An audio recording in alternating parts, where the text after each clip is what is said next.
Hello नमस्कार दोस्तों, स्वागत है आपका एक और नए वीडियो में।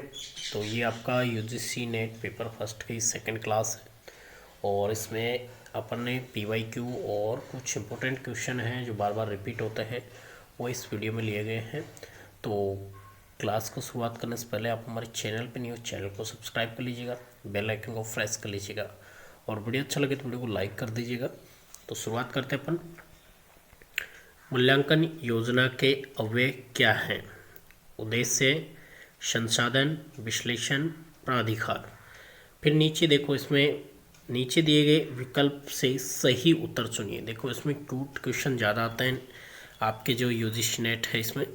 तो ऑप्शन ए कह रहा है 1 और 3, ऑप्शन बी कह रहा है केवल 2, ऑप्शन सी कह रहा है 2, 3, 4 और डी कह रहा है 1, 2 और 3।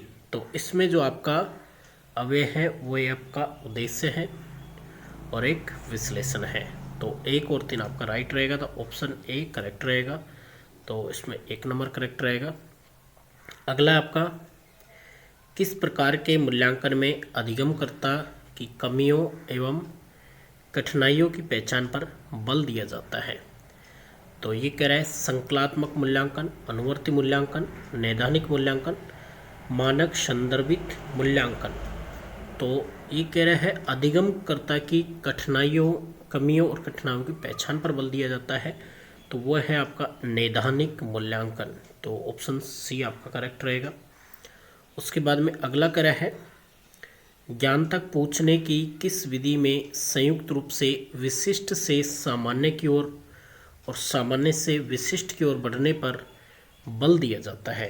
तो आगमनात्मक विधि, निगमनात्मक विधि, वैज्ञानिक विधि, सादृश्यात्मक विधि। तो इसमें आपका है वैज्ञानिक विधि, ऑप्शन सी करेक्ट रहेगा। शिक्षण अधिगम से संबंधित अनुभव का शंकु को किसने प्रस्तुत किया था? John Dewey, Kilpatrick, Froebel, Edgar Dale. तो इसमें आपका है एडगर डेल। तो 4 नंबर ऑप्शन आपका करेक्ट रहेगा।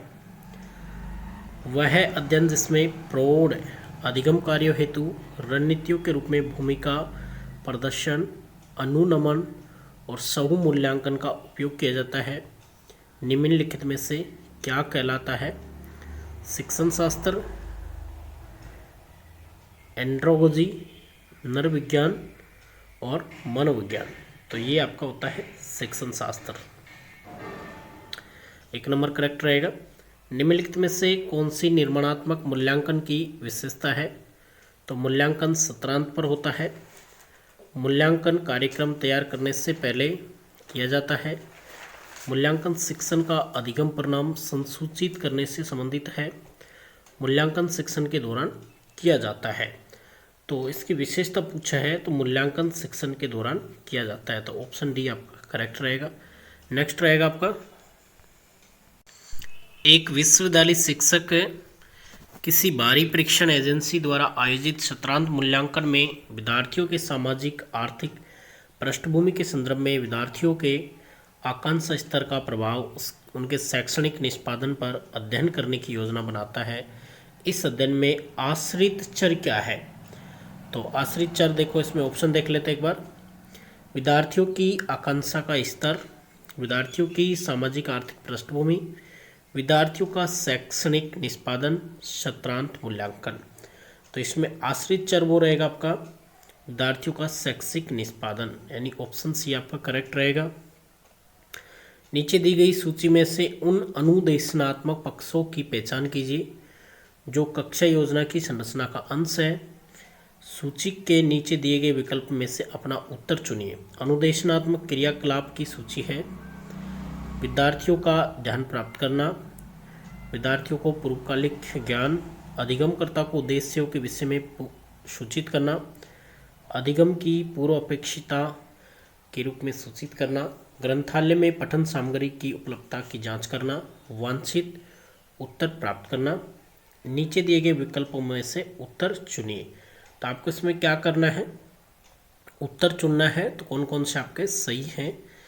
तो इसमें अपन देखेंगे, आपका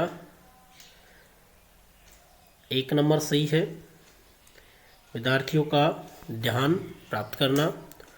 उसके बाद में है आपका 3 नंबर, अधिगमकर्ता को उद्देश्यों के विषय में सूचित करना।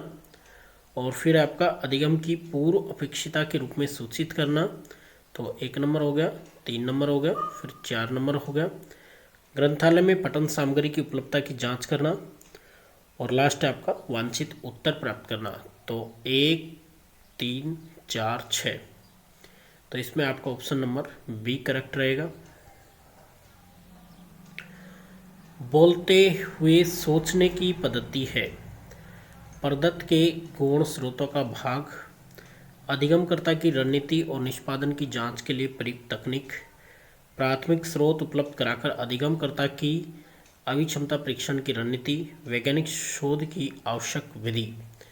तो इसमें जो आपका बोलते हुए सोचने की पद्धति है वो है अधिगमकर्ता की रणनीति और निष्पादन की जांच के लिए प्रयुक्त तकनीक है। तो ऑप्शन बी आपका करेक्ट रहेगा। नैदानिक मूल्यांकन से सुनिश्चित होता है। तो जो आपका नैदानिक मूल्यांकन है इससे अनुदेशन के दौरान अधिगम में विद्यमान समस्याओं के कारणों और उनका समाधान होता है। तो ऑप्शन बी करेक्ट रहेगा आपका। नेक्स्ट रहेगा, नीचे 2 स्तंभ दिए गए हैं। स्तंभ ए में शिक्षण पद्धतियाँ की सूची दी गई है और स्तंभ बी में पद्धति के फोकस की सूची दी गई है। स्तंभ ए और बी को सुमेलित कीजिए। व्याख्या पद्धति, और इधर आपको देख पा रहे हो, पहले मैं आपको व्याख्या पद्धति, प्रदर्शन विधि, परियोजना विधि, सहयोगात्मक विधि, और इधर आपका है किसी कार्य की प्रतिभागपरकता पर बल देना, अनुभव आधारित अधिगम, बहुत अधिक ज्ञान प्रदान करना, विद्यार्थी विभिन्न क्रियाकलापों के साथ निष्पादित करते और सीखते हैं। अब नीचे आपका कूट है, आपको इनसे मिलाना है।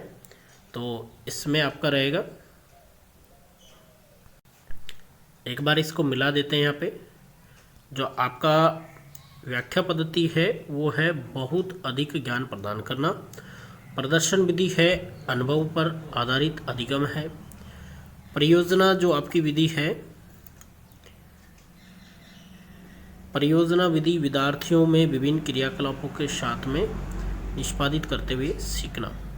फिर है सहयोगात्मक विधि, तो सहयोगात्मक किसी कार्य में प्रतिभागपरकता पर बल देना। तो इस प्रकार से अपन ऑप्शन निकल के आएगा, पहले में 3, फिर 2, फिर 4, 1। तो नीचे अपन कूट चेक करते हैं, 3, 2, 4, 1। तो आपका ऑप्शन 4 करेक्ट रहेगा। शोध के सैद्धांतिक परिप्रेक्ष्य में विविध चरों की पहचान और तथा तार्किक औचित्य स्थानोपरांत अगला चरण है सर्वेक्षण करना, परिकल्पना निर्माण, समूह चर्चा पर बल देना, किसी अनुसंधान में प्रयोग करना। स्थानोपरांत अगला चरण पूछा है तो वो आपका रहेगा परिकल्पना निर्माण। उसके बाद में अगला क्वेश्चन कह रहा है, नीचे अधिगम की कुछ विशेषताएं सूचीबद्ध की गई हैं, इनमें से प्रभावी शिक्षण में सहायक तत्वों को पहचानिए। अधिगमकर्ता को अध्यापक के प्रति सम्मान, अधिगमकर्ता का मानसिक योग्यता का स्तर, पूर्व ज्ञान, अध्ययन में अभिरुचि का स्तर, अंतर्व्यक्तिक संबंध, समाज के बारे में दृष्टिकोण। अब नीचे आपको विकल्प दे रखा है, अब इनमें से छाटेंगे। तो इसमें आपका रहेगा, तो विशेषताएं पूछा है तो सहायक तत्वों की पहचान कीजिए।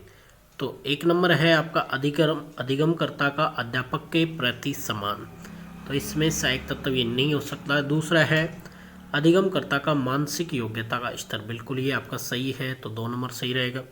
उसके बाद में अधिगमकर्ता का पूर्व अनुभव, ये भी आपका रहेगा प्रस्तावना के लिए। उसके बाद में है अधिगमकर्ता की अध्ययन में अभिरुचि, देखो रुचि के बारे में बात कर रहा है तो ये भी आपका सही रहेगा। अधिगमकर्ता की अंतर्वैयक्तिक संबंध का स्तर, ये इतना इम्पोर्टेंट नहीं है। उसके बाद में अधिगमकर्ता की समाज के बारे में दृष्टिकोण के बारे में बात किया गया है। तो आपके इसमें ऑप्शन निकल के आ रहे हैं 2, 3, 4, 6। तो ये आपके कौन से ऑप्शन में है? 2, 3, 4, 6। डी ऑप्शन आपका राइट रहेगा।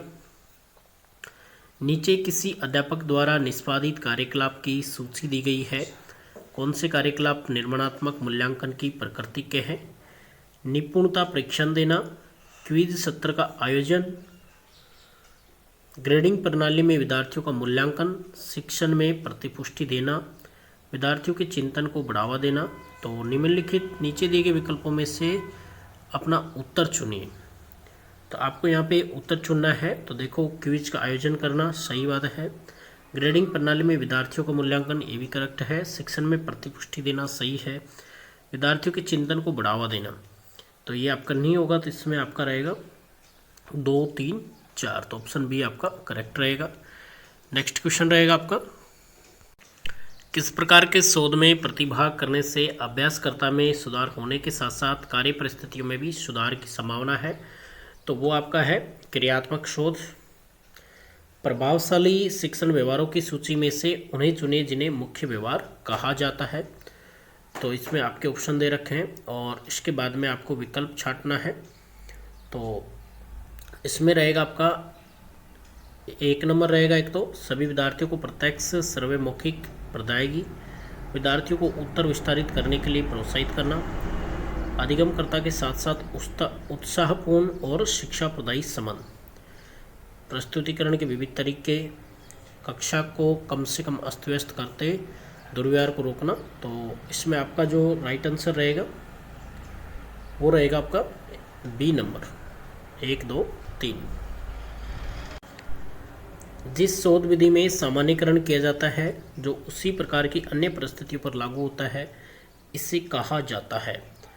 तो इसे कहा जाता है यानी कि शोध विधि में सामान्यीकरण किया जाता है उसी प्रकार की अन्य परिस्थितियों पर जो लागू होता है उसको अपन केस स्टडी बोलते हैं। तो बी नंबर आपका करेक्ट रहेगा। उसके बाद में नीचे शिक्षण विधियों और उपागम दिए गए हैं, उनमें से कौन सा व्यष्टि सापेक्ष उपागम है? व्यष्टि सापेक्ष उपागम पूछा है तो प्रदर्शन विधि, मॉडुलर उपागम, अभिक्रमित अधिगम, व्यष्टि सापेक्ष शिक्षण, संयोगात्मक विधि। तो इसमें आपका रहेगा मॉडुलर उपागम रहेगा, अभिक्रमित अधिगम और व्यष्टि सापेक्ष शिक्षण। तो 2, 3, 4 तो बी आपका करेक्ट रहेगा। निम्नलिखित में से कौन सा कथन टीम शिक्षण की अवधारणा को सर्वोत्तम रूप से व्याख्यायित करता है? तो टीम शिक्षण को इसमें 2 से अधिक अध्यापक अपनी विशेषता के अनुसार एक ही कक्षा को पढ़ाने की योजना बनाते हैं और पढ़ाते हैं, तो इसको टीम शिक्षण कहा जाता है। तो इस प्रकार से आपका सी ऑप्शन करेक्ट हो जाएगा। नेक्स्ट क्वेश्चन आपका रहने वाला है, जीन पियाजे के संज्ञानात्मक विकास सिद्धांत के अनुसार किशोर विद्यार्थी विकास के किस चरण में होते हैं? स्वेदीपराग चरण, मूढ़ संक्रियात्मक चरण, संक्रियात्मक चरण, औपचारिक संक्रियात्मक चरण। तो किशोर आपके औपचारिक संक्रियात्मक चरण में होते हैं, तो डी करेक्ट रहेगा। निम्नलिखित युक्ति में तर्क की पहचान कीजिए। कक्षा में शिक्षण पद्धति की तुलना एक भवन की स्थापत्य योजना से की जा सकती है। सादृश्यमूलक, आगमनात्मक, परिकल्पनात्मक, निगमनात्मक। तो इसमें रहेगा आपका परिकल्पनात्मक, स्थापत्य योजना से की जा सकती है, तो ये परिकल्पनात्मक हो जाएगा। निम्नलिखित में से क्या उच्चतर शिक्षा में अपारंपरिक अधिगम कार्यक्रम है? स्वयं, आमने सामने शिक्षण अधिगम, ट्यूटोरियल कक्षा, सेमिनार। तो इसमें रहेगा स्वयं, ए ऑप्शन आपका करेक्ट रहेगा। निर्माणात्मक मूल्यांकन का मुख्य उद्देश्य क्या है?